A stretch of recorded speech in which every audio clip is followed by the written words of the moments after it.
فلا هادي له واشهد ان لا اله الا الله وحده لا شريك له واشهد ان محمدا عبده ورسوله اما بعد لقد قال الله تعالى بمحكم التنزيل العلي والفرقان المجيد اعوذ بالله من الشيطان الرجيم بسم الله الرحمن الرحيم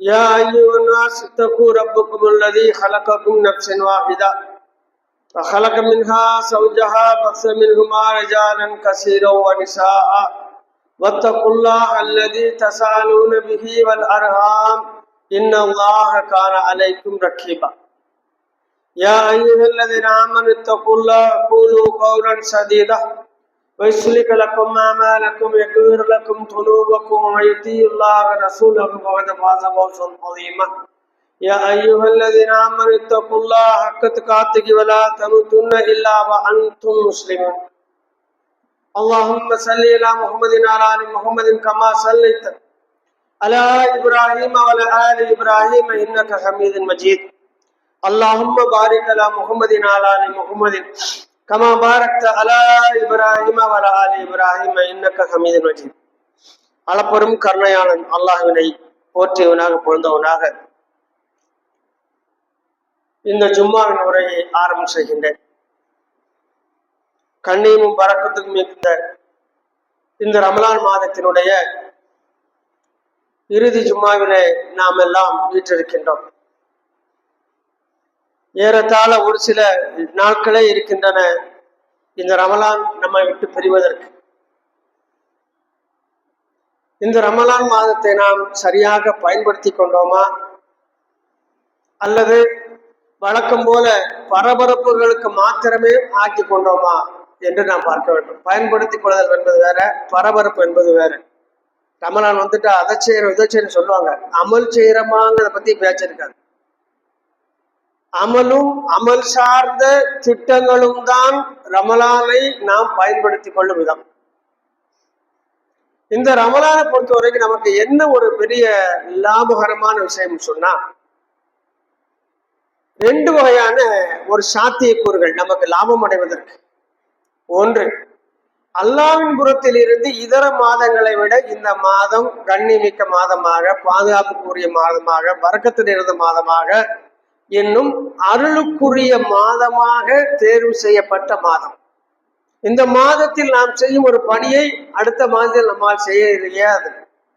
30 நாள் 29 நாள் வரக்கூடிய அந்த மாதங்களை நோன்பு வச்சு நாம அடுத்து வருகின்ற ஒரு சில நாட்கள் ஒரே ஒரு நோன்பு நோற்றால் தெரியும் இந்த மாதத்திற்கு என்ன வலிமை இருந்தது என்று. இது உணரும் பொழுதுதான் தெரியும். அன்றாடம் ஒரு சாதாரணமாயிடுச்சு, எதுக்கிறோம் சகர் பண்றதா, எந்த வேலையை யாரா லீவ் விடுதமா. மற்ற நாட்கள்ல கூட சரியான பணிகளுக்கு நாம் என்ன செய்வோம், விடுமுறை அளிப்போம், கொஞ்சம் டயர்டா இருக்கு அப்படின்ட்டு. ரமலான்ல 30 நாளும் நமக்கு ஒர்க்கிங் டேயா இருக்கு, அதுவும் டபுள் டியூட்டியா இருக்கு. வழக்கமான ஒரு அலுவலம், மார்க்க சம்பந்தமான அலுவலம், இதெல்லாம் இந்த மாதத்துக்குரிய கண்ணியமும் பரக்கத்தும். அதே நேரத்தில் மறைமுகமாக இந்த மாதத்தில் ஒரு பெரிய லாபம் இருக்காது. என்ன அப்படின்னா, அல்லாஹ்வுடைய தூதர் சொல்றாங்க, மனிதனுடைய மனம் இந்த ரமலானில இருக்க நிலையிலிருந்து தளர்வடைகிறது. எப்படி சொல்றாங்க, அவங்க இலகி விடுகும் மனங்க. மற்ற நேரத்தில் போய் ஸ்ட்ரெஸ் இருக்கு இல்லையா, இந்த மாதத்துல இருக்காது. ரொம்ப யதார்த்தமா சரி பார்த்துக்கணும் அல்லா இருக்காங்க வார்த்தை அடிக்கடி வரும். நம்மை அறியாமலேயே இந்த மாதத்தில் என்ன இடர்கள் ஏற்பட்டாலும் அந்த இடரு நமது கண்ணுக்கு தெரியவே செய்யாது. மற்ற நாள்ல அத்தை தூக்கி வச்சு கொண்டாடுவோம், ஐயப்படி ஆயிடுச்சு அப்படின்னு. விடப்பா ரமலான் தானே, விட பார்த்துக்கலாம் அல்லா இருக்கான் அப்படிங்கிற யதார்த்தமான ஒரு நம்பிக்கை. அப்ப இதன் மூலம் நமக்கு என்ன செய்தி இருக்கிறது என்று சொன்னால், முஸ்லீமாக சாதாரணமாக களிமா சொல்லி விட்டு ஊரில் திரிந்து கொண்டிருக்கின்ற மக்களோட மக்களாக அல்லாமல் மூமீன் என்ற இந்த தரஜாவுக்கு நாம் அப்டேட், அதாவது உயர்வு அடையக்கூடிய ஒரு வாய்ப்பு இந்த மாதத்தில் இருக்கிறது. அதற்கான பயிற்சியும் இருக்கிறது. ஏற்கனவே நம்ம வழக்கமான அலுவலர்களோட அதிகமான அலுவலர்கள் செய்யக்கூடிய மாதமா இருந்தது. அதுவும் இறுதி பத்துல 3ஆவதாக ஒரு பாகத்தை எடுத்து வைத்து இரவில் அதிகமாக கண் விழித்து நாம் விவாதத்தை செய்யக்கூடிய மக்களாக மாறி இருக்க. நாம் கொஞ்சம் சிந்திச்சு பார்ப்போம். கடந்த ஷாபான்ல நாம தானே உயிரோட இருந்தோம், எத்தனை ஃபஜ்ர் நமக்கு மௌத்தாயிருக்கு, இப்போ எப்படி ஹயாத்தாச்சு நாம தானே. அப்போ இந்த மாதம் நமக்கு பயிற்சி அளிக்கக்கூடிய மாதம். ஒரு மூமின் இப்படித்தான் இருக்கணும். ஒரு மூமின் இப்படித்தான் இருக்கணும். அப்ப மூமியினுடைய அடிப்படை பண்புகளை ஒரு சில விஷயங்கள் தெரிந்தால்தான் நாம் அதுபோல மாறுவதற்கான முயற்சியில் ஈடுபட்டு இந்த மாதத்தை நாம் பயன்படுத்திக் கொள்ள முடியும். அல்லாஹ் ரபுல் ஆலமீன் நிறைய இடத்துல மூமின் என்றால் யார் என்ற அந்த விளக்கத்தை தருவோம். அதுல ஒரு சில வசனங்களை பார்ப்போம். இன்னமல் மூமினல் லதீன ஆமனு பில்லாஹி வ ரசூலிஹி சும்ம லம் யர்தாபு வ ஜாஹது ஃபீ அம்வாலிஹிம் வ அன்ஃபுஸிஹிம் ஃபீ ஸபீலில்லாஹ் உலாயிக ஹுமுல் சாதிகூன். நிச்சயமாக மூமின்கள் யார் என்றால் அவர்கள் அல்லாஹ்வின் மீதும் அல்லாஹ்வின் தூதர் மீதும் நம்பிக்கை கொண்டு பிறகு அதில் எந்தவித சந்தேகமும் கொள்ளாமல் தங்களது செல்வங்களையும் உயிர்களையும் அல்லாஹ்வின் பாதையில் செலவு செய்வார்கள். பலன் கிடைக்கும். சந்தேகம் கொள்ளாது. என்ன, இதை நான் செஞ்சு எனக்கு வீணாவாது, எனக்கு பலன் இருக்கின்ற, இதுக்கு பேரு தான் ஈமான். இந்த கொள்கையுடையவங்க தான் மூமின்கள். எனக்கு எதுவுமே வீணாகாது. அல்லாஹ்வின் எந்த அளவுக்கு சொல்றாங்க பாருங்க. ஒரு மூமியினுடைய விஷயத்துல அல்லாஹ் எப்படியெல்லாம் பறக்க செய்தான் பாருங்க என்று சொல்லிவிட்டு, நீங்கள் விவசாய நிலங்களில பறவைகள் உங்களுடைய விளைச்சல்களை கொத்தி தின்றுவிடக்கூடாது, அதை வீணடித்துக் கூட என்பதற்காக நீங்கள் அதற்கு பாதுகாப்பு போட்டு கவனங்கள் வைத்தறி செய்ய பறவைகளை விரட்டுறீங்க. அதையும் தாண்டி உங்களுக்கு விருப்பம் இல்லாமலேயே, உங்களுக்கு தெரியாமலேயே அவைகள் உங்களுடைய மணிகளை, தானிய மணிகளை கொத்தி தின்று விட்டால் அதையும் அல்லாஹ் அந்த அடியானுடைய கணக்கிலே சதக்காவாக பதிவிட சொல்கின்றான். நான் இஷ்டப்பட்டு கொடுக்கல, வந்தா விரட்டுனேன். நான் இஷ்டப்பட்டு கொடுக்கல, அதையும் தாண்டி வந்த பறவைகளை விரட்டுனேன். அதை மீறி அது அதனுடைய ரிஸ்கை எடுத்து சென்றதுனால அது என்னுடைய உழைப்பில் இருந்து வெளிப்பட்ட ரிஸ்க் என்பதனால் அந்த அடியானுக்கு அல்லாஹ் சதக்காவில் கணக்கு சேர்க்கிறான்னு சொன்னா எப்பேற்பட்ட ஒரு வாய்ப்பு ஒரு மூமினுக்கு இருக்கு பாருங்க. எதுவுமே நஷ்டம் கிடையாது, எதுவுமே நஷ்டம் கிடையாது. இது யார் உணர்கிறார்களோ அவர்கள் தங்களது பொருள்களையும் உயிர்களையும் அல்லாஹ்வின் பாதையிலே செலவு செய்வார். இவர்கள் தான் உண்மையாளர்கள் என்று அல்லாஹ் ரப்புல் ஆலமீன் இறுதியாக கூறுகின்றார். அப்ப இவர்கள் தான் உறுதியாளர்கள் என்று சொன்னால், அப்போ உண்மையாளர்கள் என்று சொன்னால் அந்த உண்மையாளர் பட்டியலிலே நாம் இடம்பெற்றிருக்கின்றோமா என்று நாம் கண்டிப்பாக பார்க்க வேண்டும். மேலும் அல்லாஹ் ரப்பல் ஆலமீன் கூறுகின்றான், இன்னமல் மூமினல்லதீன இதா துக்கிரல்லாஹ் வஜிலத் குலூபுஹும் வ இதா துலியத் அலைஹிம் வஸாதத்துஹும் ஈமான் வ துலியத் அலைஹிம் ஆயாத்துஹு வஸாதத்துஹும் ஈமானு வ அலா ரப்பிஹிம் யதவக்கலூன். ரொம்ப ஒரு அற்புதமான வசனம். அன்பால் 8வது அத்தியாயத்துல 2வது வசனத்தை அடிக்கடி எடுத்து பார்க்க வேண்டிய வசனங்களில் ஒன்று. அல்லாஹ் ரப்பல் ஆலமீன் இங்கே சொல்ற உண்மையான மூமின்கள் யார் தெரியுமா? அவர்கள் முன்னால் அல்லாஹ்வின் திருநாமம் கூறப்பட்டால் அவருடைய இதயங்கள் அச்சத்தால் நடுநடுங்கிவிடும். அவங்களை பயங்காட்டுறதுக்கு ரொம்ப ஆயுதங்கள்லாம் இருக்க வேண்டாம். மூமின்களை பயங்காட்டா அல்லாஹ்வை அஞ்சிக்கொள் இத்தகுல்லா என்ற ஒற்றை வார்த்தை அந்த மனிதனை நிலைகுலை செய்துவிடும். ஏன்? அல்லாஹ்வை கொண்டு உபதேசித்து விட்டார், எனக்கு அல்லாஹ்வை கொண்டு என்னை எச்சரித்து விட்டார், என் ரப்பை கொண்டு எனக்கு நினைவூட்டி விட்டார். என் ரப்புக்கு முன்னால் நான் நிற்கும் பொழுது இது பற்றி விசாரிக்கப்படும். ஆகையால் நான் என் அல்லாஹ் நினைத்து அஞ்சுகின்றேன், என்னுடைய தவறை திருத்திக் கொள்கின்றேன் என்று அவர் முன் வருவார். இந்த பண்பு வராத வரைக்கும் நாம மூமினாக ஆக முடியாது. மூமினா ஆகலைன்னா என்ன பிரச்சனை? முஸ்லிமா இருந்தா போறாதா அப்படின்னா பிரச்சனை இருக்கு. மூமின் என்பவர் ஒரு அதிகமான உயர்நிலையில் உள்ள ஈமான் கொண்டவர். முஸ்லிம் என்பவர் இஸ்லாத்தை தழுவுகிற, அவ்வளவுதான். அவருக்கு எந்த நேரமும் ஈமான் பறிவக்கூடிய வாய்ப்புகள் இருக்கு. நான் அல்லாஹ்வின் தூதர் மரணத்திற்கு பின்னால் அல்லாஹ்வின் தூதர் இருக்கும் பொழுது இஸ்லாத்தில் இருந்தவங்க நிறைய பேர் முருகத்தாக வேலை செஞ்சிருக்காங்க, வெளியில போயிருக்கிறாங்கன்னு சொன்னா அவருடைய ஈமானுடைய நிலை எந்த அளவுக்கு இருந்திருக்கும் என்று நாம் பார்க்க வேண்டும். அப்ப ஈமான் உறுதியாக யாருக்கு இருந்ததோ அவர் அல்லாஹ்வின் தூதர் இறந்த பின்பும் அல்லாஹ்வின் தூதர் இட்ட கட்டளை நிறைவேற்றினார்கள், போர் செய்தார்கள், அல்லாஹ்வின் தூதருடைய கொள்கைகளை இஸ்லாத்தை இந்த பூமியிலே கொண்டு சேர்த்தார்கள், உலகத்தின் எல்லா பாகங்களும் கொண்டு சேர்த்து இதற்கான கூலி எங்களுடைய ரப்பிடம் இருக்கிறது என்று மக்களிடத்தில் பிரகடனம் செய்தார்கள். அவர்கள் தான் மூமின்கள். அப்ப முஸ்லிமா இருக்கிறதுல ஆபத்து என்ன அப்படின்னு சொன்னா, எந்நேரமும் வெளியேறி கொண்டு போயிடக்கூடிய, இஸ்லாத்தை விட்டு வெளியேறக்கூடிய வாய்ப்பு இருக்கு. இப்ப சாதாரணமா நம்ம எல்லாரும் முஸ்லீமோ, அப்ப ஏன் தர்கால போய் கையேந்துறோம்? இஸ்லாத்துக்கு வெளியேறிட்டாரா இல்லையா, முஸ்லிக்காட்டாரா இல்லையா? ஆனா அது அவருக்கு தெரியுமா? தெரியாது. ஏன் தெரியாது? இஸ்லாம் என்றால் என்னவென்றே அவருக்கு தெரியாது. ஒரு இஸ்லாமிய மாஹூல்ல இருக்கிறார். இஸ்லாம் முஸ்லிம்கள் வாழக்கூடிய அந்த தெருக்களிலே வசிக்கிறார். ஒரு பள்ளியை விட்டு வீடு இருக்கிறது. இதெல்லாம் அவரை சொர்க்கத்தில் கொண்டு சேர்க்காது. அவருக்கு ஈமானை கொடுத்து விடாது. ஈமான் என்பது கல்வியால் கட்டமைக்கப்பட்டு அல்லாஹ்வின் தூதர் எதை எப்படி கற்று தந்தார்களோ அதை அப்படியே கற்றுக்கொண்டு வந்தால்தான் நாம் ஈமானோடு இந்த பூமியில பரிணமிக்க முடியும். இல்லை என்று சொன்னால் நமக்கு எந்நேரமும் தலைக்கு மேல தொகுற கத்தி மாதிரி நூல் அறுந்தால் தலையில இருந்து இறங்கிற மாதிரி அது ஆபத்தானது. ஆகையால் ஈமான் என்ற அந்த உயர்ந்த இடத்திற்கு நாம் நகர்வதற்கான மாதமாக இந்த மாதத்தை பயன்படுத்திக் கொள்ள வேண்டும். அதுக்காக தான் நான் சொன்னேன்னா 3 மனிதருக்கு உண்டான வேலையை இந்த மாதத்தில் நம்ம ரொம்ப இலகுவா செய்யக்கூடிய சிறந்த மக்களாக இருந்தோம். அப்ப இந்த பயிற்சியை நாம் ரமலானை தொடர்ந்து சவ்வாலிலும் துல்ஹாதாவிலும் துல்ஹஜ்களிலும் ஓரத்திலும் அடுத்து நாம் மீண்டும் ரமலானி வருவதற்காக மீண்டும் 11 மாதங்கள் வந்தாலும் நான் எடுத்த பயிற்சியின்படி மிக சரியாக துல்லியமாக இருப்பேன். எனது தொழுகை அல்லாஹ்வுக்காக இருக்கும். இன்ன ஸலாத்தி வ நுசுகி வ மஹ்யாய மமாத்தி லில்லாஹி ரப்பில் ஆலமீன். எனது தொழுகையும் வணக்கங்களும் அல்லாஹ் அகில உலகத்தினுடைய அல்லாஹ்வுக்கு தவிர வேற யாருக்காகவும் இல்லை, அவனை திருப்திப்படுத்துவதுதான் என்னுடைய ஒற்றை நோக்கு என்று பிறனத்துடன் இந்த பூமியில வாழ்ந்தவர்கள் யார் இருக்கின்றார்களோ அவர்கள் மூமின்களுடைய அந்தஸ்தை அடைந்து விடுவார்கள். அல்லாஹ் மேலும் இந்த வசனத்தில் சொல்றான், அவர்களுக்கு அல்லாஹ்வை கொண்டு நினைவு கூறப்பட்டால் இதை நடந்துவிடும். அவர்கள் முன்னால் குர்ஆன் வசனத்தை ஓதி காண்பித்தால் அவருடைய ஈமான் நிலை அதிகரிக்கும். ஜாதத்துகும் ஈமானும். அப்படி வந்தா என்ன நடக்கும்? ரப்பிஹிம் யத்தவக்கலூன். அவருடைய ரப்பாகிய அல்லாஹ்வின் மீது முழுமையான நம்பிக்கை வைப்பார்கள். ஈமானுடைய அதிகரிப்பு என்பது இந்த நம்பிக்கையில தான் காட்டணும். அல்லாஹ்ட்ட கேட்டிருக்கேன், துவா செஞ்சிருக்கேன், பார்ப்போம் என்ன நடக்குன்னு சொன்னா இதுக்கு பேர் என்ன இல்லை, நம்பிக்கையே கிடையாது. இது நம்பிக்கையே கிடையாது. என் ரப்புக்கு தெரியும் எனக்கு என்ன தேவைன்னு. நல்ல விலை கிடைக்க அல்லாஹ் ஒரு விஷயத்த நாம கேட்ட மாதிரி தரமாட்டான்.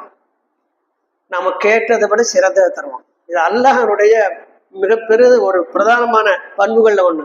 ஏனென்றால் நாம் எனக்கு கேட்பது எனக்கு நல்லதா கெட்டதான்னு தெரியாமல் என்னுடைய ஆசையை நோக்கி நான் கேட்பேன், என்னுடைய தேவையை நோக்கி கேட்பேன். ஆனால் அல்லாஹ் எனக்கு தரும் பொழுது இவனுக்கு எதை கொடுத்தால் இவன் சிறந்தவன் ஆவான், மீண்டும் என்னிடம் வந்து நிற்கும் பொழுது இவன் சொர்க்கவாசியா நிற்பான் என்று பார்த்து நமக்கு அதை தகுந்தாற்போல் தருவான். இது எப்படிப்பட்ட விஷயம் பாருங்க. மனிதன் உதவி கேட்டா நமக்கு என்ன செய்வான்? கேட்டதை தர மாட்டான், தந்தாதான் அதை விட கம்மியா இருக்கும். அப்படியே சரியா தந்தால் நமக்கு திருப்தி இருக்காது. கடைசி வரைக்கும் சாப்பிட வரைக்கும் நமக்கு திருப்தி அடைய மாட்டோம். ஆனால் அல்லாஹ் தன்னுடைய அடியானுக்கு பார்த்து பார்த்து செய்கின்றான். இவனை நான் எப்படி வழிநடத்த வேண்டும், எந்த தருணத்தில் எதை கொடுக்க வேண்டும், இவனுடைய ஈமானை பாதுகாப்பதற்காக எந்த சூழ்நிலை இவனை அமைத்து கொடுக்க வேண்டும், என்னுடைய அடியான் நரகத்திற்கு சென்று விடக் கூடாது என்பதில அல்லாஹ் நம்மை விட பல நூறு பல்லாயிரம் பல லட்சம் கோடி மடங்கு உறுதியுடையவனாக இருக்கின்றான். நாம தான் உறுதி கெட்டவர்களாக இருக்கிறோம். நாம் நரக நெருப்பில் சென்று விடக்கூடாது என்பதில் அல்லாஹ் உறுதியாக இருக்கிறான், அல்லாஹ் அக்கறையோடு இருக்கின்றான். எனவே அந்த அல்லாஹ் ரப்புல் ஆலமீனிடம் இந்த மூமின்கள் நம்பிக்கை வைப்பார்கள். அல்லாஹ்வுடைய அந்த நம்பிக்கையை பற்றி அல்லாஹ் குர்ஆன்ல சொல்லுதான், நல்லறிவுடையவர்கள் எப்பேற்பட்டவர் என்பதை சொல்லும் பொழுது, ஹஸ்பி அல்லாஹ் லா இலாஹ இல்லாஹு, எங்களுக்கு அல்லாஹ் போதுமான, அவன் தான் எங்களுடைய வணக்கத்துக்குரியவன். அலைஹி தவக்கல்து, நாங்கள் அவன் மீதுதான் நம்பிக்கை வைப்போம். இந்த நம்பிக்கை என்பதுதான் அல்லாஹ் எனக்கு போதுமானவனுக்கு அர்த்தம். அல்லாஹ் மேல நான் நம்பிக்கை எப்படி காட்டணும்? எனக்கு அல்லாஹ் இருக்கா போதுமானவன் சொல்றதுதான் அல்லாஹ் மேல தவக்கல் வைக்கிறது. அலைஹி தவக்கல்து வஹுவ ரப்புல் அர்ஷில் அதீம். அவன் யாரு தெரியுமா? மகத்தான அரசுக்கு ரப்பா இருக்கிறான். அவன் தான் எனக்கு போதுமானவன், அவன் தான் என்னுடைய ரப்பு, அவன் மீதே நான் நம்பிக்கை வைக்கின்றேன். இதுதான் ஒரு முஃமின்களுடைய நிலைப்பாடுகளாக இருக்க வேண்டும். இந்த நிலைப்பாடுகள் இருக்கின்ற காலம் வரை நம்ம இந்த பூமியில யாராலும் வெல்ல முடியாது. இந்த பூமியில நம்மை இஸ்லாத்தினுடைய எதிரிகளா இருக்கட்டும், அல்லாஹ்வுடைய எதிரிகளா இருக்கட்டும், மூமின்களை வெல்லவே முடியாது. அப்பேற்பட்ட உயர்ந்த நிலையில் பாதுகாப்பு என்ன மனுஷன் போடுதான்? 3 அடுக்கு பாதுகாப்பு, 5 அடுக்கு பாதுகாப்பு, 7 அடுக்கு பாதுகாப்பு போடுதான். எதுக்கு? எதிரிகள் தாக்கி விடுவார்கள் என்று. அப்படித்தானே? இந்திரா காந்தி அம்மையார முன்னாள் பிரதமரை சுட்டு கொண்டது யாரு? அவங்களோட முதல் அடுக்கு பாதுகாப்பாளர் தான். அல்லாஹ் நாடினார் நீங்கள் எங்கிருந்தாலும் மரணம் வரும். உன்னுடைய பாதுகாப்பெல்லாம் உன்னுடைய எத்தனை ரவுண்ட் அடிச்சாலும் சரி நிற்காது. ஏனென்றால் நீங்க உயரமான கோட்டைகளில் இருந்து கொண்டு உங்களுக்கு உயிர் பயங்கிறத பாதுகாப்பீங்க. அங்க எதிரி வர மாட்டான், அங்க விஷ ஜந்துக்கள் வராது, எதிரியுடைய அம்புகள் வராது, எதிரியுடைய வேல்கள் வராது, தோட்டாக்கள் வராது. ஆனால் அல்லாஹ் சொல்லக்கூடிய நேரத்தில் மரணம் அங்கு வந்துவிடும். மரணம் வருவதற்கு அடைப்பதற்கு எந்த வாசலும் தேவையில்லை, நம்ம கூடவே தான் இருக்கு. நேரத்தை எதிர்பார்த்து கொண்டு அல்லாஹ் உத்தரை நோக்கி எதிர்த்து கொண்டு அவ்வளவுதான். மரணத்துக்கு நமக்கு ரொம்ப தூரம்லாம் இல்லை. அல்லாஹ் உத்தரவு ஒன்று வந்து விட்டால் முடிந்து வச்சு. மலக்குள் மௌத்து தன்னுடைய பட்டாளங்களோட வந்து இறங்கி விடுவார். நீங்க எந்த கோட்டைக்குள்ள இருந்தாலும் சரி, அவர்களுக்கு கோட்டை கதவுகள் தட்டுப்படுத்துமா? எந்த கட்டுப்பாடு அவளுக்கு இருக்காத. அப்போ அல்லாஹ் ரப்புல் ஆலமீன் மீது முழுமையா நம்பிக்கை வைக்கக்கூடிய ஒரு மனிதன் மரணத்தை கண்டு அஞ்ச மாட்டான், ஏழ்மையை கண்டு அஞ்ச மாட்டான், செல்வம் வந்தால் தலைகால் தெரியாமல் பெருமை அடிக்க மாட்டான். அவன் எப்பொழுதும் அல்லாஹை சார்ந்தவனாக இருப்பான். அதுதான் ஒரு மூமினுடைய உயர்ந்தபட்ச உச்சபட்ச அடையாளமாக இருக்கும். அந்த அடையாளம் நம்மிடம் இருக்கிறதா அல்லது அதற்கான முயற்சியில் இருக்கின்றோமா? இது நாம தான் முடிவு செய்யணும். யாருக்கும் யாரும் என்ன செய்ய முடியாது. வெளியில 1000 விமர்சனம் பண்ணாங்க ஒரு ஆளை, அவர் உள்ளத்தை அறிஞ்சவன் யாரு? அல்லாஹ். வெளியில ஒரு மனிதரை மிகவும் ரொம்ப உண்மையான மனிதர் இருப்பாங்க, அவன் உள்ளத்தை அறிந்தவன் யாரு? அல்லாஹ். அவருடைய உண்மையான வேஷம் என்ன, உண்மையான எண்ணம் என்ன, உண்மையான கொள்ளகம் என்பதை அவருடைய இதயத்தை அறிந்தவர் அல்லாஹ் ரப்புல் ஆலமீன் இருக்கின்றான்.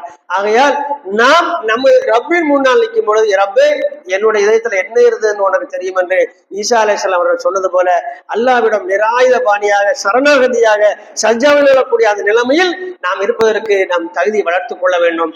எல்லாம் அல்ல அல்லாஹ் ரப்புல் ஆலமீன் நம்மை இம்மையிலும் மறுமையிலும் உயர்ந்த கல்வியுடனும் உயர்ந்த நோக்கத்துடன் வாழ்ந்து மறுமையில் வெற்றியாளர்களாக ஆக்குவதற்கான அந்த வழியிலே பயணிக்க செய்வானா என்று கூறி முதல் உரையை நிறைவு செய்கின்றேன். வாஹிர் தௌவானா அனில் ஹம்துலில்லாஹி ரப்பில் ஆலமீன். அஸ்ஸலாமு அலைக்கும் வரஹ்மத்துல்லாஹி வபரகாத்துஹு.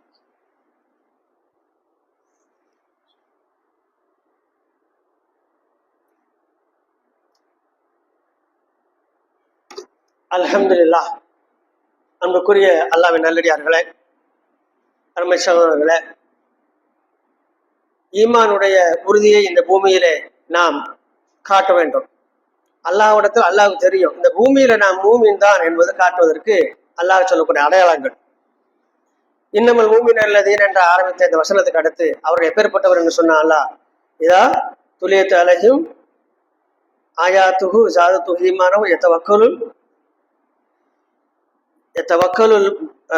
அலா ரப்பிஹி யதவக்கலுன். அடுத்து எல்லாம் சொல்லுதான் அல்லதீன யுக்கிமூன ஸலாத்த வ மிம்மா ரஸக்னாஹும் யுன்ஃபிகூன். இவ்வாறு இவர்கள் அல்லாஹ்வின் மீது நம்பிக்கை வைத்த காரணத்தினால், அல்லாஹ்வை முழுமையாக சார்ந்திருந்த காரணத்தினால் அவர்கள் அடுத்து இந்த பூமியிலே செய்யக்கூடிய முதல் காரியம் தொழுகையை தொழுவார்கள். சொல்லல, தொழுகை நிலைநிறுத்துவார்கள், தொழுகை நிலைநாட்டுவார்கள். அல்லாஹ் எங்கெல்லாம் தொழுகை சொல்லுவானோ, கொள்கை சார்ந்து சொல்லுவானோ, அங்கெல்லாம் எப்படி வரும்னு சொன்னா யுக்கிமூன ஸலா, தொழுகையை நிலைநிறுத்துவார்கள் அப்படின்னு சொன்னா ஏனோது ஆனாலும் கிடைக்கிற நேரம். சில பேர் இப்பவும் நோன்பு வச்சிருக்கும், சில பேர் எப்படி தொழுகை கண்ட தொழுகைலாம் எங்க நேரம் கிடைக்க மாட்டேங்குது. நேரம் கிடைக்கும் அப்பப்போ தொலைத்தான் செய்யறேன். நோம்பாளிகளின் வாயிலிருந்து வரக்கூடிய ஒரு பெரிய வெக்கக்கடான அவங்களுக்கு தெரியல. தான் பசித்திருக்கிறேன், தாய்த்திருக்கிறேன், ஆனா தான் இருப்பது நோன்பு இல்லை என்பது அவருக்கு தெரியல. எல்லாரும் கூட எச்சு காலையில் சாப்பிடுறாரு, எல்லாரும் கூட சாயந்தரம் போய் நினைச்சாரு பள்ளியில் இஃப்தாருக்கு போறாரு. ஆனால் இடைப்பட்ட நேரங்களில அவர் கொண்டிருக்கும் அது அல்லாஹ்வுக்கு எந்த தேவையமற்றது. ஏன்? அல்லாஹ் ரப்புல் ஆலமீன் முதலில் சொல்வதை அவர் முஸ்லிம் மேல ஒருத்தர் கரிமா சொல்லிவிட்டால் அந்த மனிதன் மீது முதல் கடமை அந்த பக்தி. எந்த பக்தோ அந்த பக்தியினுடைய தொழுகைதான் முதல் கடமை. அதை நிறைவேற்றாமல் அவர் இஸ்லாத்துல பயணிக்க முடியாது. முஸ்லிம் என்று சொல்வதற்கு அடிப்படை தகுதியை இழந்து விடுவார். அதனால்தான் அல்லாஹ் சொல்லுதா அல்லதீன யுக்மினூன ஸலாத்த யுக்மினூன மிம்மா ரஸக்னாஹும் யுன்ஃபிகூன். அவங்க தொழுகையை நிலைநாட்டுவார்கள், மேலும் நாம் அவர்களுக்கு கொடுத்த ரிஸ்கில இருந்து என்னிடம் கூலியை பெறுவதற்காக, அல்லாஹ்விடத்துல கூலியை பெறுவதற்காக செலவு செய்வார்கள். இப்ப நம்ம ஆட்கள் பணத்தை கூட அள்ளி கொடுத்துருவாங்க. தொழுகை விஷயத்துல ரொம்ப பொடுபோக்கா இருக்கிறாங்க. எந்த அளவுக்கு சொன்னா சில இடங்கள்ல சொல்லுறதுக்கே ரொம்ப கஷ்டமா இருக்கு. மார்க்கம் படித்தவர்கள் கூட ஃபஜர் தொழுகையில ஆப்சன்ட் உள்ளது. ஆக்சுவலாங்க சொல்றதே எனக்கு சங்கடமா இருக்கு, சொல்லக்கூடாது. நல்லா விளங்கிடுங்க, எந்த சூழ்நிலையிலேயும் தொழுகையிலிருந்து பின்வாங்கிவிடக்கூடாது. தொழுகைதான் சொர்க்கத்தினுடைய சாவின்னு சொல்லுவோம். அதுக்கு முந்தி அது மறுமையில, இந்த உலகத்துல தொழுகைதான் வெற்றியினுடைய முதல் படி. நீங்க தொழுகை இல்லாம எந்த காரியம் செய்தாலும் சரி, அவங்க நீங்க நம்ம வெற்றி தோல்வி எதை வச்சு நிர்ணயிக்கும்? நம்ம பொருளாதாரத்தை வச்சு. பொருளாதாரம் வரும்பொழுது ஈமான் இல்லாத பொருளாதாரம் நமக்கு எதுக்கு? ஒரு காஃபிரியத்தா இருக்கக்கூடிய அந்த சூழ்நிலையில வரக்கூடிய பொருளாதாரம் எதற்கு? இன்னும் சொல்ல போனால் விபச்சாரியிடம் இல்லாத பொருளாதாரமா, அக்கிரமக்காரர்கள் இல்லாத செல்வங்களா, அநியாயக்காரர்களிடம் இல்லாத செல்வங்களா? யாரிடம் செல்வம் இல்லை? எல்லோரிடத்தில் செல்வம் இருக்கும். எனவே மூமின் என்பவன் வெற்றி தோல்விக்கு அல்லாஹ்வோட தொடர்பு இருக்க அளவுகளாக ஒரு காலம் பொருளாதாரத்தை பார்க்கக்கூடாது. பொருளாதாரத்தை வந்து சொல்ல போனா அல்லாஹ்வோட தூதர் ரொம்ப செழிப்பா இருந்தாங்க. அல்லாஹ்வுடைய தூதர் நல்ல செழிப்பா இருந்தாங்க. முதல் திருமணமே நல்ல முறையில் அவங்க என்ன செஞ்சாங்க, மகர் கொடுத்து பிரம்மாண்டமா திருமணம் முடிச்சாங்க. ஆனா அவங்களுக்கு இஸ்லாத்தை சொல்ல ஆரம்பித்த பின்னால் மதீனாவுக்கு வந்த 2 வருட காலம் கடுமையான பஞ்சம், பட்டினி. அல்லாஹ்வுடைய தூதருடைய வீடுகளில் எந்த வீடுகளும் அடுப்பு புகையவில்லை என்று சொன்னால் அதற்கு காரணம் அதுதான். பேரித்தங்கனிகளை மாத்திரமே சாப்பிட்டு 6 மாதங்களுக்கு மேலாக நாங்கள் தண்ணீரும் பேரித்தம்பழத்தை தவிர எங்களுக்கு உணவில்லை என்று பிலால் ரலியல்லாஹு அவர் அறிவிக்கக்கூடிய செய்தியை பார்க்கிறோம். அபூ ஹுரைரா ரலியல்லாஹு அன்ஹு அவர் அறிவிக்கக்கூடிய செய்தியை பார்க்கிறோம். எங்களுக்கு 6 மாதம் தொடர்ந்து பேரிச்சங்கனிகள்னா நம்ம நினைக்க மாதிரி கையில் அப்படி அள்ளி திங்கிறது இல்லை, எண்ணி தரப்படும். அதுல 2ஓ 3ஓ எங்களுக்கு தரப்படும். அதை தின்று நாங்கள் நீர் அறிந்து கொள்வோம். இதாங்க உணவு. எங்களுக்கு மலம் கழிப்பதே மிகவும் கஷ்டமாக இருக்கும். வயறு நிறைஞ்சாத்தானே வெளியில போவோம், வயர் நிறைஞ்சாத்தானே வெளியில போவோம். எங்களுக்கு பாத்ரூம் போறதே பெரிய பெரிய விஷயமா இருக்கும், போக முடியாது எங்களால. எங்களோட உணவு நிலைமை அப்படி இருந்துன்னு சொன்னாங்க. எப்போ செல்வ செழிப்பாக இருந்த அல்லாஹ் தூதர் இஸ்லாத்தை சொல்லி ஹிஜ்ரத் செய்து மதீனாவுக்கு வந்திருப்ப இந்த நிலைமை. அப்ப என்ன விளக்குது, பொருளாதாரத்திற்கும் ஈமானுக்கும் சம்பந்தம் இல்லை. உண்மையிலே அது சம்பந்தம் இருந்தா அல்லாஹ்வுடைய தூதர் இஸ்லாத்தை சொன்னவனே என்ன செஞ்சிருக்கணும், மக்காவிலேயே மன்னராக இருக்கணும். இல்லைன்னா அந்த மன்னராக இருந்தே மதீனாவுக்கு வந்திருக்கணும். இல்லையே, இரவோடு இரவாக யார் கண்ணில் படாமல் உயிரை பாதுகாத்துக் கொள்வதற்காக அல்லாஹ்வின் உதவி தேர் வேற ஒன்றும் என்று சொல்லக்கூடிய அளவுக்கு 8 நாட்கள் பிரயாணம் செய்தாங்க. 8 நாட்கள். ஒரு திங்கள்ல பெறப்பட்டு மதீனாவை வந்து அடையும் பொழுது மறுதிங்கள் தான் வந்தாங்க. 8 நாட்கள் பயணம் செய்தாங்க. அங்கங்க தங்குவாங்க, அங்கங்க போவாங்க. ஏனென்றால் வழியில் யாரும் பார்த்து சொல்லிவிடக்கூடாது என்பதற்காக ஆள் இல்லாத ஆள் அரவமற்ற அந்த நேரங்களிலே பயணங்களை மேற்கொண்டு மக்காவில் இருந்து மதீனாவுக்கு வந்து சேர்வதற்கு 8 நாட்கள் எடுத்துக்கொண்டார் என்று சொன்னால், அப்போ இஸ்லாத்தை சொன்னதுக்கு அப்புறம் என்ன சோதனை வந்துச்சு. ஆகையால நன்றாக ஒன்று விளங்கிவிட வேண்டும். பொருளாதாரம் இருப்பதினால் அல்லாஹ்வுக்கு நெருங்கியவர் என்று நினைத்தால் பூமி விழுங்கியது காரோன் பெரும்படை வைத்திருந்தானே ஃபிரௌன், 400 ஆண்டு ஆண்டானே, 400 ஆண்டு காலம் ஆட்சி ஆண்டானே நம்ரூத், அவர்கள் எல்லாம் அல்லாஹ்வுடைய மிகச்சிறந்த நட்புக்குரியவராக இருந்திருப்பாங்களே, ஏன் இல்லை? ஆகவே அல்லாஹ் பொறுத்த வரைக்கும் மூமின்களுக்கு முக்கியமான விஷயம் என்னன்னா மறுமைதான். இறுதியாக ஒரே ஒரு செய்தியை கூறி நான் நிறைவு செய்கின்றேன். ஒரு முறை அல்லாஹ்வின் தூதர் வீட்டுக்கு அப்பொழுதுதான் முதலாக உமர் கத்தாப் ரலியல்லாஹு வராங்க. வந்து நின்று சலாம் சொல்றாங்க. அது ஒரு மதிய நேரம், ஒரு ஓய்வு எடுக்கக்கூடிய நேரம். ஒரு செய்தியா வராங்க. அப்பொழுதுதான் அல்லாஹ்வின் தூதர் விட்டு ஆச்சரியமா பார்க்காங்க. சலாம் சொல்றாங்க, கதவு தொட்டுறாங்க. கதவு திறக்கப்படுகிறது. அங்க போறாங்க. அல்லாஹ்வின் தூதர் விட்டு அப்படியே கண்ணோட்டத்துல விட்டு பாக்குறாங்க. உள்ளுக்குள்ள எந்த பொருளும் கிடையாது. ஒரே ஒரு தண்ணீர் வச்சு குடிக்கக்கூடிய ஒரு தோல் போய் தொங்கோடப்பட்டிருக்கிறது. கொஞ்சம் ஓரமா ஒரு கட்டில், ஈச்சம் நாரினால் பின்னப்பட்ட ஒரு கட்டில், பழைய கட்டில், அதில் ஒரு போர்வை. இதை தவிர ஒன்றும் இல்லை.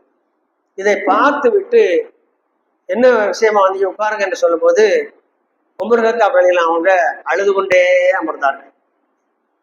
உமரே, ஏன் அழுகிறீர்கள்? அல்லாஹ்வின் தூதரே, நான் எப்படி அழாமல் இருக்க முடியும்? உன் வீட்டுக்குள்ள நான் இப்பதான் பாக்குறேன், எதுவுமே இல்லை, எந்த பொருளுமே இல்லையே. உங்களுடைய முதுகில ஈச்சங்கயிறுடைய தடம் இருக்கிறது. இதை பார்த்த பின்னால் எங்கள் கண்களில் எப்படி கண்ணீர் வராமல் இருக்கும்? பாரசீகத்தில் அவர்கள் எல்லாம் தங்கத்தாலும் வெள்ளியாலும் கூச்சப்பட்டுக் கொண்டிருக்கிறார்கள். அவர்கள் உணவுகள் எல்லாம் உலகில் யாருமே உண்ணாத உயரிய உணவுகளாக இருக்கிறது. அவர்கள் உடைகள் எல்லாம் மிக உயர்ந்த உடைகளாக இருக்கிறது. அவர்கள் அந்த அளவுக்கு செழிப்பா வாழ்ந்து கொண்டிருக்கின்றாரே, அல்லாஹ்வின் தூதராக இருக்கக்கூடிய நீங்கள் எப்படி இருக்கின்றீர்கள் என்று கேட்ட உடனே அல்லாஹ்வின் தூதர் அழகான ஒரு பதில் சொன்னாங்க. ஒரு சிரிப்பு, அவங்களுக்கே உண்டான ஒரு பதில், அர்த்தமுள்ள ஒரு விஷயத்த சொல்ல போறாங்க. உறுதியான விஷயம் சொன்னா அல்லாஹ் வந்து முதல்ல ஒரு சின்னதா லைட்டா ஒரு சிரிப்பு, ஒரு புன்முறுவல் செய்வாங்க. சிரிச்சுனாங்க, உமரே, அவர்களுக்கெல்லாம் இந்த உலகம் சொர்க்கம், அவர்களுக்கெல்லாம் இந்த உலகம் சொர்க்கம், மறுமையில் அவர்கள் எந்த நற்பெயரும் மற்றவர்கள். மூமினுக்கு இந்த உலகம் ஒரு சிறைச்சாலை மாதிரி. நமக்கு மறுமைதான் சிறந்தது. மறுமையில நமக்கு அல்லாஹ் அளவில்லாமல் கணக்கில்லாமல் தரப்போகின்றார். நாம் மறுமைக்காக பிறந்தவர்கள், அவர்கள் இந்த பூமிக்காக பிறந்தவர்கள். இப்பொழுது சொல்லுங்க, அவர்கள் இருப்பதை பார்த்து நாம பார்க்கலாமா? நாம் எதற்காக பிறந்தவர்கள் என்று மறுபடியும் அவங்க வாயில வர வைக்கிறாங்க. அப்ப சொல்றாங்க, ஆம், அல்லாஹ் தூதரே நீ சத்தியமா சொன்னீங்க, நாம் மறுமைக்காக பிறந்தவர்கள், இந்த பூமியில எதையும் நாம் சகித்துக் கொள்வோம், அல்லாஹ் போதுமானவன். எந்த இடத்துல பாருங்க, இது ஈமானுடைய வெளிப்பாடுகள். இங்க சொன்னோம்னா ஆமா நான் ரொம்ப கஷ்டத்துல இருக்கேன், ஏதாவது தாங்கன்னு சொல்லி கேட்கல. நாம இப்படித்தான் இருப்போம். அல்லாவுக்கு தெரியும். விஷயம் என்னன்னா அல்லாவுக்கு தெரியும் தானே. அல்லாஹ் இந்த வீட்டுல ஒரு பொருளும் இல்லாம ஒரே கட்டில ஒரு போர்வையில வாழ்ந்தாரு, யாருக்கு தெரியும்? அல்லாவுக்கு தெரியுமா தெரியாதா? அந்த ஒரு கட்டிலையும் ஒரு தோல் தூர்த்தி பையன் கொடுத்தது யாரு? அல்லாஹுதான். அந்த பழைய வீட்டை, உயரம் இல்லாத ஒரு பழைய வீட்டை கொடுத்தது யாரு? அல்லாஹுதான். அப்ப அல்லாஹ் ரப்புல் ஆலமீன் எதற்கு இதெல்லாம் செய்யறான் என்றால், ஒரு மூமினாக இருப்பவன் எந்த சூழ்நிலையிலேயும் எப்படியும் வாழலாம். ஆனால் ஈமான் இல்லாத வாழ்க்கை வாழ்ந்து விடக்கூடாது. பிறரை கண்டு நாம் போராமைப்படவோ அதிர்ச்சி அடையவோ ஆதங்கப்படக்கூடாது. அவனுக்கெல்லாம் வந்து வாழ போற நம்ம மட்டும் தான் எப்படி இருக்கும், இந்த வார்த்தை ஒரு மூமினுடைய வாயில் என்றுமே வரக்கூடாது. ஆகையால் தான் அல்லாஹ் ஒருத்தர் சொன்னாங்க, மறுமையில நான் சொர்க்கத்தை எனக்கு எட்டி காட்டும் பொழுது சொர்க்கத்துல அதிகமா இருந்தது யார் தெரியுமா? ஏழைகள். அந்த ஏழைகள் யாரு தெரியுமான்னு கேட்டாங்க. இதுதான் ரொம்ப கவனிக்கப்பட வேண்டிய விஷயம். சும்மா வழக்கமா சொல்லுவாங்க, நரகத்துல பெண்கள் அதிகம், சொர்க்கத்துல ஏழைகள் அதிகம் சொல்லி கடந்து போயிருவாங்க. இந்த இடத்துல அல்லாஹ் தூதர் செய்ய சொல்லாங்க, அந்த சொர்க்கத்துல இருந்த அந்த ஏழைகள் யாரு தெரியுமான்னு கேட்டாங்க. அல்லாஹ் தூதரே சொல்லுங்க அவங்க யாரு. அவங்க ஏழைகள் மட்டுமல்ல, அவர்கள் எந்த சூழ்நிலையிலேயும் பணக்காரர்களை பார்த்து பொறாமை கொள்ளாமல், அல்லாஹ் எனக்கு ஈமானை தந்திருக்கின்றான், எனக்கு எதை தந்தானோ நான் திருப்தி பெற்றுக் கொள்கின்றேன், எனக்கு அல்லாஹ் மறுமையை வாக்களித்திருக்கின்றான் என்ற நம்பிக்கையோட இந்த பூமியிலே யார் இருந்தார்களோ அந்த ஏழைகள் சொர்க்கத்தில் இருப்பாங்க. அவர்கள்தான் சொர்க்கத்தில் முதலில் சொல்வார்கள் என்று சொல்லிவிட்டு இறுதியாக ஒரு செய்தியை கூறினார். மறுமையில முதல்ல சொர்க்கத்துக்கு யாரு தெரியுமா போவா, எந்த சமுதாயம் தெரியுமா போவோம் என்று கேட்டாங்க சஹாபா கிட்ட. அல்லாஹ் தூரி சொல்லுகிறேன், முதலில் போவது யார் தெரியுமா? முஹாஜிர்களில் உள்ள ஏழைகள். அந்த ஏழை எந்த ஏழை? முஹாஜிர்கள் ஏழைகள். அது என்ன முஹாஜிர்கள், மற்றவங்க எல்லாம் ஏழை இல்லையா அப்படின்னா அதுக்கு ஒரு செய்தியை அவங்க பதிவு செய்யறாங்க. என்ன தெரியுமா? அந்த ஏழைகள் யார் தெரியுமா? அவங்களுக்கு என்று சில உலகத்துல சில ஆசைகள் இருந்தது. என்ன ஆசை தெரியுமா? அடுக்குமாடி வீடு இல்ல, நல்ல வயிறார உண்ணணும், நல்ல உடை உடுத்தணும், நிம்மதியா இருப்பாங்க. இது அவங்களுடைய ஆசையா இருந்துச்சு. அந்த சூழ்நிலையிலேயே அல்லாஹ் அவர்களுக்கு ஹிஜ்ரத் செய்வதற்காக அனுமதி கொடுத்தாங்க. அந்த ஆசை நிறைவேறாமலேயே எங்க வந்துட்டாங்க? மதினாவுக்கு வந்தாங்க. மதினாவுக்கு வந்தும் அவனுடைய நிலைமை மேலும் சிக்கலாகியது. 2 வருட காலம் உணவே இல்லாம கஷ்டப்பட்டாங்க. மீண்டும் அல்லாஹ் ஆட்சியை கொடுத்தான். ஆட்சியை கொடுக்கும் பொழுதும் அவர்கள் எங்களுக்கு என்னென்ன ஆசையெல்லாம் இருக்கு என்று ஆட்சியாளர்கள் சொல்லி தங்களுடைய ஆசைகளை நிறைவேற்றாமலேயே அல்லாஹ்விடமே கூடியவர்களாகவே மரணித்து விட்டார்கள். அந்த முஹாஜிர் ஏழைகள், எந்த இடத்திலும் தன்மானத்தை விட்டுக் கொடுக்காத அந்த முஹாஜிர் ஏழைகள், அல்லாஹ்விற்காக ஆசைகளை மனதிலேயே போட்டு புதைத்திருந்தார்களே அந்த முஹாஜிர் ஏழைகள், நாளை மறுமை நாளிலே சொர்க்கத்திலே நான் நுழைந்த பின்னால் என் பின்னால் அவர்கள் நினைச்சுவாங்க கூட்டம் கூட்டமா உள்ள நுழைவார்கள் என்று அல்லாஹ் சொல்லி. இவ்வளவு துல்லியமான செய்தி இருக்கு. ஈமான் என்றால் என்ன, செல்வம் என்றால் என்ன, ஏழ்மை என்றால் என்ன, நாம் யார், நீங்கள் யார், எவ்வாறு வாழ வேண்டும், மிக துல்லியமான செய்தி. தோராயமான மார்க்கம் இல்ல, துல்லியமான மார்க்கம் இஸ்லாம். அப்சல்யூட்லி கரெக்ட் மங்கள, மிக துல்லியம், மில்லி கூட மாறாது, மிக துல்லியமாக அப்பேற்பட்ட ஒரு மார்க்கம் இஸ்லாம். எனவே இந்த மார்க்கத்தில் இருந்து கொண்டு வாழ தெரியாமல் நாம் இருந்தோம் என்று சொன்னால் நாம் உண்மையிலேயே யார் என்பதை நாம் தான் புரிந்து கொள்ள வேண்டும். இறுதியாக நாம் யார் என்பதற்கு சிறிய ஒரு சான்றை கூறி உரை நிறைவு செய்ய அன்புக்குறிகளை, எல்லாருக்குமே தெரியும், ஜும்மா ஆரம்பிக்கும் போது இமாம் மெம்பர்ல ஏறி சலாம் கூறி அமர்ந்து விட்டால், பாங்கு ஒலிக்க ஆரம்பித்து விட்டால் அதுக்கு பின்னால் வந்தவங்களுக்கு என்ன கிடையாது? சும்மா கிடையாது. நீங்க நோன்பு இருக்கிறீங்க, எல்லாரும் நோம்பாளிகள் தான், அது எதமா மாற்ற நோம்பாளிகளாக வந்திருக்காங்க அல்ஹம்துலில்லாஹ். ஆனால் இங்க இருக்குதுல பெரியவர்கள் 12 பேரு, சிறுவர்கள் 4 பேரை தவிர வேற யாருக்கும் சும்மா கிடைக்கல. டிக்ளேர் பண்ணி சொல்லலாம். சிறுவர்கள் 4 பேரு, பெரியவர்கள் 12 பேர். திரும்ப 11 சந்தேகமா இருந்துச்சு, கரெக்டா சொல்லணுமே அப்படின்னு. இவ்வளவு பேர் தான் இந்த சபையில இருக்கக்கூடிய, நீங்க கிட்டத்தட்ட 50 பேருக்கு மேல நம்ம மேல அதிகமாக இருக்கிறோம். ஆனா இந்த சபையில சும்மாவை அடைந்து கொண்டவர்கள் 12 பெரியவர்கள், 4 சிறார்கள். இதுதான் நம்மளுடைய நிலைமை. இன்று நாம் சும்மா வருவதற்கு நம்மை தடுத்தது எது? அலுவல்களா, நம் மீது அதிகாரம் செய்வர்களா, சொந்த பணிகளா? என்ன காரணம்? இந்த காரணத்தை சொல்லி அல்லாஹ்விடத்துல மறுமை நாள்ல இன்னைக்கு சும்மா இழந்தது, நோம்புல கூட சும்மா அடையினேப்பா என்னன்னு கேட்டா நம்ம சொல்வதற்கு என்ன காரணம் இருக்கிறது? கொஞ்சம் சிந்திங்க அன்புக்குரியவர்களே. நமக்கு எந்த தடையும் இல்லாம தொழுகைக்கு வரக்கூடிய பாதைகள் தெளிவாக இருக்கு, பள்ளிகள் திறந்தே இருக்கு, நேரம் தெரியும். இதை கூட அடைவதற்கு முயற்சி இல்லை என்று சொன்னால் நாம் சொர்க்கத்தை அடைவதற்காக எதை அர்ப்பணிக்க போகின்றோம்? சொர்க்கத்தை ஆசைப்படுவதற்காக என்ன தகுதியை வளர்த்துக் கொண்டிருக்கின்றோம்? நான் பெரிய சாதனை எல்லாம் செய்வேன். நம்ம மேல போய் பெரிய போருக்கு போகணும், ஹிஜ்ரத் பண்ணணும்லாம் இல்லாம இருக்கு. சுதந்திரமான ஒரு நாட்டுல இருக்கிறோம். சும்மா குறை சொல்லிக்கிட்டே இருக்க கூடாது. இந்தியாவை நமக்கு உண்மையிலேயே இஸ்லாத்தை பின்பற்றுவதற்கு அங்கொன்று இங்கொன்று பிரச்சனை இருக்கு. அந்த பிரச்சனைகள்லாம் யாருக்கு என்றால், யார் அதிகமாக முஸ்லிம்களாக இருக்கின்றால் அவர்கள் தான் நடந்து கொண்டு இருக்க. நல்லா விளைஞ்சுக்கிடணும் சில காரியங்களை, மேலோட்டமே பேச போகக்கூடாது. அதிகமா பிரச்சனை சந்திக்கக்கூடியவங்கள்ட்ட போய் இஸ்லாம் என்னன்னு கேட்டா தெரியல. நீ நார்த்ல போனீங்கன்னா தர்கா சமாதி இல்லாத பள்ளிவாசல் கிடையாது. சின்ன வித்தியாசம் இருக்கும். சில 1 2 இருக்கும், சில 7 8 இருக்கும் சமாதிகள். அங்க போயிட்டு அங்கவே ஒரு சலாம் போட்டு சலிட்டு அடிச்சுட்டு தான் பள்ளிக்குள்ள தொழ முடியும். வந்து அவங்கள்ட்ட இருந்து கொஞ்ச நேரம் பேசுறாங்க, இறந்தவர்கள் இடத்துல பேசுறாங்க, அவங்கள்ட்ட போய் துவா செய்யறாங்க. விஷயத்துல அவங்க இல்ல. அப்ப அவர்களுக்கு அல்லாஹ் எப்படி பாதுகாப்பு கொடுப்பான்? ஏனென்று சொன்னால் மூமின்களுக்கு அல்லாஹ் பாதுகாப்பு அளிப்பான், காபிர்களுக்கு சைத்தான் உதவி செய்வான். நம்முடைய சமுதாயத்தில் மூமீன்களாக இல்லாமல் காபிர்களாக இல்லாமல் முஸ்லிம் என்று நினைத்துக் கொண்டே காபிர்களுடைய கொள்கைகளை பின்பற்றி கொண்டிருக்கின்ற அந்த மக்களுக்கு அதிகமான சோதனைகள் வந்து கொண்டிருக்கிறது. ஆகையால் இந்த ஜும்மாவை அடைவதற்கு இன்ஷா அல்லாஹ் உறுதிமொழி ஏற்றவர்களாக இங்கிருந்து செல்லுங்க. நமக்கு கிடைக்கக்கூடிய 2 ரக்காயத்தை தடுப்பதற்கு இந்த உலகத்தில் சக்தி இருக்குமையானா அதை தகர்த்தறிந்து விட வேண்டும். அதை தகர்த்தறிந்து விட வேண்டும். அதை உடைச்சறியணும். அப்பேற்பட்டு எனக்கு 2 ரக்காத்து கிடைப்பதற்கு தடையா இருக்குமே, ஆனா அது எனக்கு தேவையில்லை. ஏன் தெரியுமா? அல்லாஹ்வுடைய தூதர் சொல்லக்கூடிய செய்தி, சுலைமான் நபிக்கு அல்லாஹ் ரப்பல் ஆலமீன் பறக்கக்கூடிய வெள்ளை நிறத்தில் உள்ள 70,000 குதிரைகளை கொடுத்திருந்தா. வேற எந்த நபிக்கு பறக்கும் குதிரை கிடையாது. ஏறி உட்காந்து அப்படியே போவோம். இப்ப ட்ரோன் சொன்னாங்களே, இப்போ தான் சொல்றாங்க அப்படியே பறந்து போகலாம். அவங்களுக்கு அப்பேற்பட்ட சக்தி கொடுத்திருந்தான். அதையெல்லாம் பார்த்து தடை கொடுத்துக்கிட்டே இருந்தாங்க. மாலை நேர தொழுகை அவங்க தாமதமாயிருச்சு. அல்லாஹ் ஏகப்படுத்தான், சுலைமானே நீங்க மெய் மறந்துட்டீங்க, அல்லாஹ் நினைவுற வேண்டுமா என்று அல்லாஹ் கேட்ட உடனே தொழுகை நிறைவேற்றிட்டு வந்து அவ்வளவு குதிரைகளையும் அறுத்து விடுகிறார்கள். அல்லாஹ்விற்காக நான் இதை குர்பானி கொடுக்கிறேன், அவ்வளவு குதிரை அறுத்துடுறாங்க. ஷஹீஹான ஹதீஸ்களில் தரமான ஹதீஸ்கள் பதியப்பட்டது. இதுல ஒரே ஒரு செய்தி தான், என்ன தெரியுமா? ஒரு இபாதத்தை நமக்கு தாமதப்படுறதுக்கு ஒரு விஷயம், அது மிகப்பெரியதா இருந்தாலும் அதை செய்யணும், அறுத்து பறிட்டுறான்.